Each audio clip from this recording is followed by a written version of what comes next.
पिंपरी चिंचवडमधून एक अत्यंत धक्कादायक आणि संतापजनक प्रकार समोर आला आहे।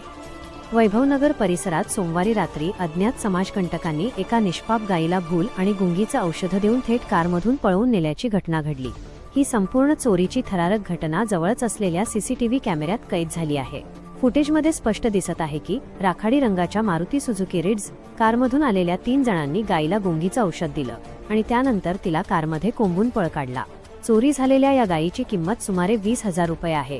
गोरक्षक अभिजित ज्ञानेश्वर शिंदे यांच्या तक्रारीवरून पिंपरी पोलिसांनी 3 अज्ञात आरोपींविरुद्ध गुन्हा दाखल केला आहे। तपासाची चक्रे वेगाने फिरवत पोलिसांनी कार मालकाला ताब्यात घेऊन अटक केली आहे। तर घटनेतील 3 मुख्य आरोपी अद्याप फरार असून पिंपरी पोलीस त्यांचा शोध घेत आहेत। गोरक्षक गुलाबचंद असवानी यांनी या आरोपींवर कठोर कारवाईची मागणी केली आहे। क्या हुआ था, 2-3 दिन पहले है ना, गौ माता को 2 आदमी लोग थे। एक आदमी गाड़ी चला रहा था, हमारे गौ माता को चोरी करके लेके गए वहां से, है ना। उसके बाद एक आदमी अरेस्ट हुआ है अभी और बाकी आदमी फरार है। लेकिन हम बोलते हैं कि कड़क से कड़क इन लोगों पर कानूनी कार्रवाई होनी चाहिए, कड़क से कड़क। हमारा दिल दुखा है ना, वो गौ माता हमारी माँ है, हमारा दिल दुखा है उसके लिए।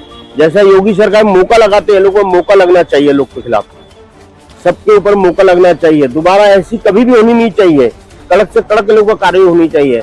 मैं फर्नांडिस साहब से, मुख्यमंत्री से बोलना चाहता हूँ कि ज्यादा इस तरफ ध्यान दे, है ना। बस महत्त्वाची सूचना, सोशल मीडियावर पिंपरीतून नेलेली गाय पाषाण परिसरात सोडून दिल्याचे काही व्हिडिओ व्हायरल होत आहेत। मात्र या व्हिडिओमध्ये कोणतीही सत्यता नसून हे वृत्त पूर्णपणे अफवा आहे।